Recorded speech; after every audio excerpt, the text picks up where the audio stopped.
പാചക കസർത്ത് മാത്രമാണ് ഈ ബഡ്ജറ്റിൽ ഉള്ളത്. കഴിഞ്ഞ ബഡ്ജറ്റിൻ്റെ കുറേ ആവർത്തനങ്ങളും ഉണ്ട്. സാധാരണ നമ്മൾ തമാശയായി പറയാറുണ്ട്, ഈ പഞ്ഞിക്കൂട്ടിൽ കാട്ടുപന്നി കയറിയാൽ എങ്ങനെ ഇരിക്കും എന്നുള്ളത്. അവിടെയൊക്കെ ചിന്നിച്ചിതറി കുറേ പഞ്ഞിക്കൂട്ടങ്ങൾ കാണുമെന്നല്ലാതെ കാര്യക്ഷമമായിട്ടൊന്നും ഇതിനകത്ത് കാണാൻ കഴിയില്ല. ഇവിടെ ഇപ്പോൾ സൂചിപ്പിച്ചൊരു കാര്യം, പ്ലാൻ ഔട്ട്ലേ 50% താഴെയാണ്. അപ്പോൾ പിന്നെ ഈ ബഡ്ജറ്റിൻ്റെ പ്രസക്തി എന്താണ്? കഴിഞ്ഞ ബഡ്ജറ്റിൽ പ്രഖ്യാപിച്ചതിൻ്റെ ഇപ്പോൾ ആവറേജ് 50% താഴെയാണെങ്കിൽ പിന്നെ ഈ ഒരു ബഡ്ജറ്റിൻ്റെ പ്രഖ്യാപനം കൊണ്ട് യാതൊരു പ്രസക്തിയുമില്ല എന്നുള്ളതാണ്. സാധാരണക്കാരായ ആളുകൾക്ക് ഗുണകരമായി മാറേണ്ടതായിട്ടുള്ള ഒരു കാര്യവും ഇതിനകത്ത് കാര്യമായി വരുന്നില്ല. എവിടെയാണ് ഈ ബഡ്ജറ്റിൽ അല്ലെങ്കിൽ ഗവൺമെൻറ്റിൻ്റെ ഊന്നൽ? ഇപ്പോൾ നമുക്കറിയാം, അവർക്ക് ഗവൺമെൻറ്റിനൊരു നയമുണ്ട്, സ്വകാര്യ നമ്മുടെ സഹകരണ മേഖലയും അതുപോലെ തന്നെ പൊതു മേഖലയൊക്കെ സംരക്ഷിക്കുക എന്ന് പറഞ്ഞാൽ. പക്ഷേ ഇതിൽ ഇപ്പോൾ കാണുമ്പോൾ സ്വകാര്യ നിക്ഷേപത്തെ കൂടുതൽ ആശ്രയിക്കുന്നത് നല്ല കാര്യം തന്നെയാണ്. അതൊക്കെ നേരത്തെ പല ആളുകളും ഗവൺമെൻറ്റും സ്വകാര്യ നിക്ഷേപവും എല്ലാം കൂടി ഒരുമിച്ച് വന്നാലേ നമുക്ക് ഈ സംസ്ഥാനത്തിനെ മുന്നോട്ട് പോകാൻ കഴിയുമെന്ന് പറയുമ്പോൾ ഇവിടെ അദാനി അംബാനി എന്നൊക്കെ പറഞ്ഞുകൊണ്ട് പ്രചരണം നടത്തുകയും ഇപ്പോൾ ഈ ബഡ്ജറ്റിലൂടെ മുമ്പ് വിവരമുള്ള ആളുകൾ പറഞ്ഞിരുന്ന ആ മേഖലയിലേക്ക് ഇപ്പോൾ ഇതിൻ്റെ ഒരു ദിശ. മാത്രമല്ല, നേരത്തെ SFI നേതാക്കളൊക്കെ എന്തിനാണ് അടികൊണ്ടാകുന്ന ചോദ്യം കൂടി വരുന്നുണ്ട്.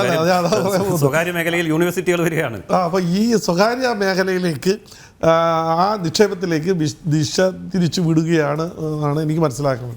പിന്നെ എനിക്ക് കണ്ടിട്ട് ഇതിൽ പരിതാപകരമായി തോന്നിയിട്ടുള്ളത്, ഇപ്പം ഒരു വലിയ രീതിയിൽ പറഞ്ഞ വിദ്യാഭ്യാസ മേഖല കഴിഞ്ഞതിനെ 1700 കോടി കൂടുതൽ പൊതു വിദ്യാഭ്യാസ മേഖലയ്ക്ക് നീക്കി വെച്ചിട്ട് ഇപ്പോൾ 1032 കോടി വളരെ 700 കോടി രൂപ കുറഞ്ഞു എന്നുള്ളതാണ് ഞാൻ മനസ്സിലാക്കി. ഒറ്റ നോട്ടത്തിൽ എനിക്ക് കാണാൻ ഈ വായനയിൽ നിന്ന് മനസ്സിലാക്കിയാണ്. പിന്നെ ബഡ്ജറ്റ് ഡീറ്റെയിൽസ് വരുമ്പോഴേ അറിയാൻ കഴിയും. പക്ഷേ ഇവിടെ ഏറ്റവും പ്രധാനപ്പെട്ട ഒരു കാര്യം, നികുതി നമ്മുടെ ഇവരുടെ വിഭവ സംഭരണം അതിലേക്ക് നമ്മൾ നോക്കുമ്പോൾ വളരെ ദയനീയമായൊരവസ്ഥയാണ്. കൂടുതൽ 1600 കോടിയൊക്കെ സംഭരിക്കുമെന്ന് പറയുമ്പോൾ അവർ എവിടെയാണ് കൈവച്ചിട്ടുള്ളത് എന്നുള്ളതിനെക്കുറിച്ച് നമ്മൾ മനസ്സിലാക്കും. പൊതുവേ GST വന്നതിന് ശേഷം കൂടുതൽ നികുതി ചുമത്താൻ കഴിയുന്ന മേഖലകൾ പരിമിതമായിട്ടാണ് മറ്റത് ചർച്ച ചെയ്തൊരു പാറ്റേൺ തയ്യാറാക്കിയാൽ അതിൽ നിന്ന് സംസ്ഥാന ഗവൺമെൻറ്റുകൾക്ക് വ്യതിചലിച്ചു പോകാൻ കഴിയില്ല. പക്ഷേ നികുതി ചുമത്താൻ കഴിയുന്ന കുറേ മേഖലകളുണ്ട്, നികുതി നമുക്ക് സമാഹരിച്ചെടുക്കാൻ കഴിയുന്ന കുറേ മേഖലയുണ്ട്. ഇതിൽ തന്നെ ഇപ്പോൾ പഴയ GST വരുന്നതിന് മുമ്പുള്ള വാറ്റിൻ്റെ കുടിശ്ശിക തന്നെ 14,000 കോടി രൂപയാണ്. അതിന് കുറേ ആംനസ്റ്റിയൊക്കെ പ്രഖ്യാപിച്ചിട്ടുണ്ട്, പലിശ വേണ്ട, പിഴപ്പലിശ വേണ്ട. അപ്പോൾ ആലോചിച്ച് നോക്കുക, അന്ന് കൃത്യമായി ഈ നികുതി അടച്ച ഈ സംരംഭകരെന്താ മടയന്മാരാണോ? അന്ന് കൃത്യമായി ഗവൺമെൻറ് പറയുന്നതനുസരിച്ച് നികുതി അടച്ച ആളുകളെ ബഫൂണാക്കിക്കൊണ്ട് ഇപ്പോൾ കുറേ ഇളവുകളൊക്കെ പ്രഖ്യാപിച്ചിട്ടുണ്ട്. ഞാൻ ചോദിക്കുന്നത്, അത് ഈ 14,000 കോടി രൂപ പിരിച്ചെടുക്കാൻ കഴിഞ്ഞില്ലെങ്കിൽ അതിന് ഇതേപോലുള്ള സൗജന്യങ്ങൾ കൊടുക്കുകയും, നമുക്ക് നിലവിൽ നിയമമുണ്ടല്ലോ, ആ നിയമം അനുസരിച്ച് ആ പൈസ പിരിച്ചെടുക്കാൻ കഴിഞ്ഞാൽ എത്ര നമുക്ക് നികുതിയുടെ ചോർച്ച ഒഴിവാക്കാൻ കഴിയും. അപ്പോൾ നേരത്തെ കൃത്യമായി നികുതി അടച്ച ആളുകൾക്കും അവരെ മടയന്മാരാക്കുന്ന രീതിയിലേക്ക് പോയാൽ ഇനിയുള്ള കാലഘട്ടത്തിലും അത് തന്നെ സംഭവിക്കും.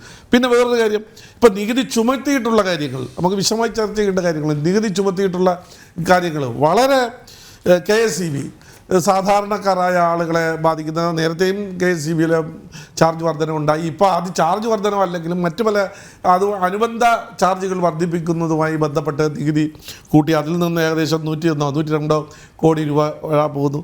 അതിനേക്കാൾ ഏറ്റവും പ്രധാനപ്പെട്ട ഈ ഫാമിലി കോർട്ട് ആക്ട്, കുടുംബ കോടതിയിൽ വരുന്ന ആളുകൾ നമുക്കറിയാം, ഏറ്റവും കൂടുതൽ വലിയ സമ്പന്നരായ ആളുകളൊക്കെ വരുന്നുവെങ്കിലും വളരെ ഞങ്ങളുടെ അഭിഭാഷകൻ എന്നുള്ളതിൽ പറയുകയാണ്, ഒരു 80% ആളുകളും സാധാരണക്കാരായ ആളുകളാണ് വരുന്നത്. അവരെ സംബന്ധിച്ചിടത്തോളം അവരുടെ വ്യവഹാരങ്ങളുമായി ഈ സ്വത്ത് തർക്കങ്ങളുമായി ബന്ധപ്പെട്ട് അതിന് അമിത നികുതി ഈടാക്കി ഏകദേശം 200 കോടി രൂപ അതിൽ നിന്ന് സംഭരിക്കാൻ ശ്രമിക്കുന്നത് പാവങ്ങളുടെ പിച്ചച്ചട്ടിയിൽ കൈയിട്ട് വരുന്ന ഒരു നടപടിയായിട്ട് മാത്രമേ എനിക്ക് കാണാൻ കഴിയൂ.